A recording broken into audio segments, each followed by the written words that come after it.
In early times, evil spirits were thought to possess people and make them act in strange and frightening ways. By the 1800s, the study of this hysteria led some doctors to believe one person could have separately functioning personalities. In this rare research film from the 1920s, a woman has different personalities who believe they are separate people. One is a male who is not comfortable in women's clothes. Another is a small child. The affliction has been known by different names but recognized for centuries. Today it is called multiple personality disorder. A college student has many personalities, and one of them wants to kill her. A 40-year-old policeman has living within him a tortured child. But Dad, could you tell me? A wife and mother becomes a 5-year-old who is just learning to write her name. Why have they become tormented and broken into different personalities? What is the childhood pain that lies buried in the unknown depths of their minds? How can they search for the deadly memories that hold the secrets of their past and the promise of their healing?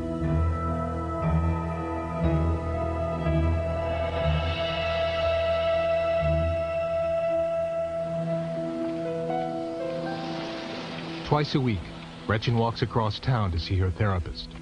She can't afford a car because what little money she has goes for therapy.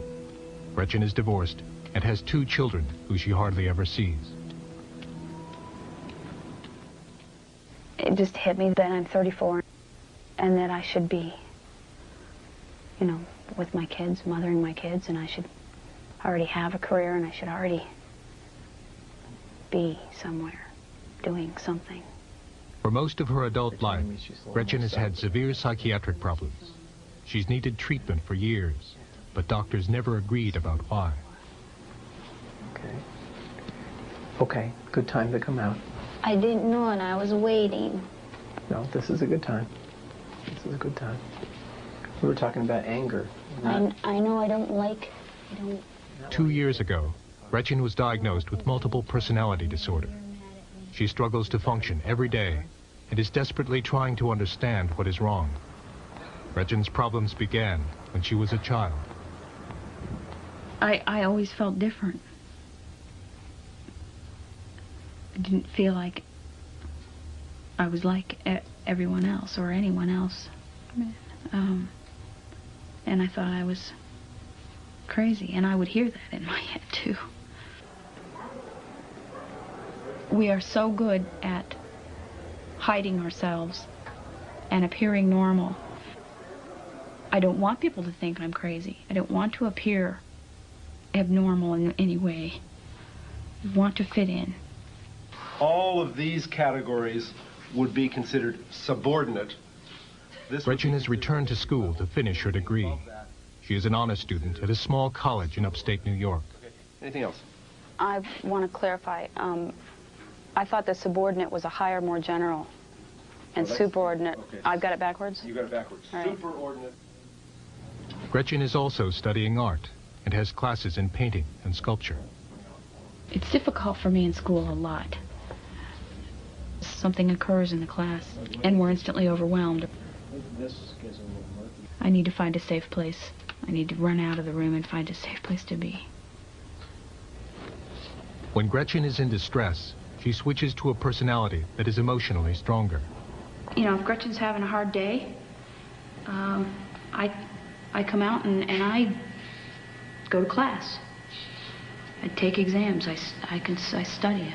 And a lot of that's easier for me to do than it is for her. I just seem to pick up concepts faster. She gets so nervous and stuff. An aggressive personality emerges when Gretchen must be assertive and handle stressful situations. The personality, who goes by the name of myself, is often hostile and critical of Gretchen. She gets so overwhelmed that she can't think clearly. She becomes frightened. She becomes depressed and non-functional. She just doesn't function. She will just sit and do nothing. When others come out, I don't always know what's happening. What happens to me is I get pulled in I feel like I'm just shutting down. I'm very far away. I have no conscious awareness of what's going on out here.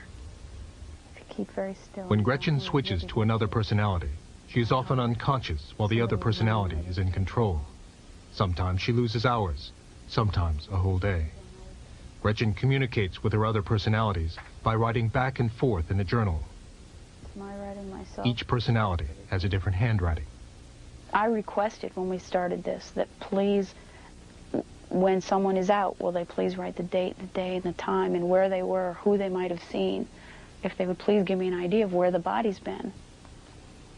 Because it was hard for me not to know where this body's been, to come out and find myself in a place or realize that half a day's gone. Did we go to class? Did we meet who we were supposed to meet?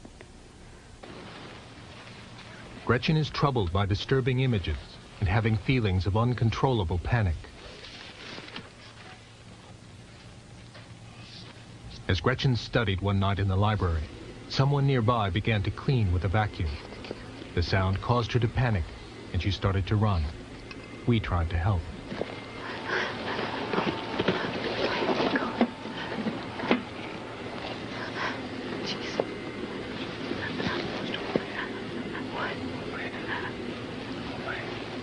Gretchen experiences panic attacks that are triggered by certain sights and sounds.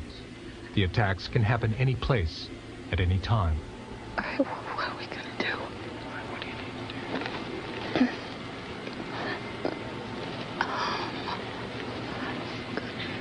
Can I go somewhere safe? Go somewhere safe. Hate, hate, hate, hate, hate.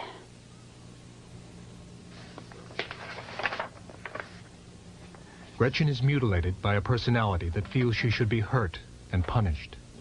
The mutilation takes the form of cutting and happens outside of Gretchen's knowledge or control.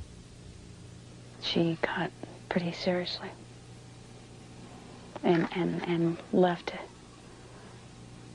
it in the book for me. I mean, when I came out, I was a mess. I was covered, and the book was covered with blood.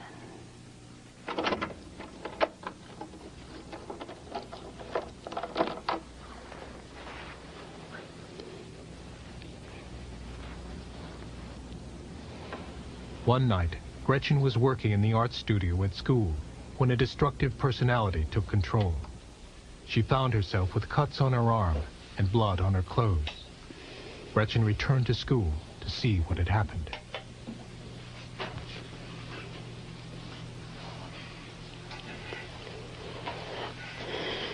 What happened here, Gretchen? Oh, we got cut. Last I remember, it was 10:30 or 11 o'clock at night. And I don't remember anymore. I didn't know that we'd been cut till the next afternoon. I need to clean this up. Okay.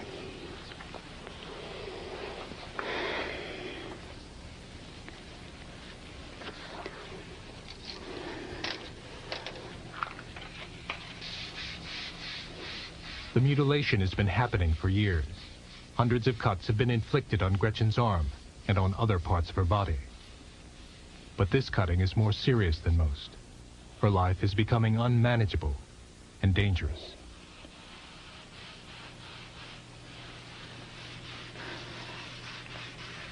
I need to know what happened to me so that I can deal with it and heal from it. I can't heal from something I don't know what it's about. I need to understand it as best I can so that I can go on with my life.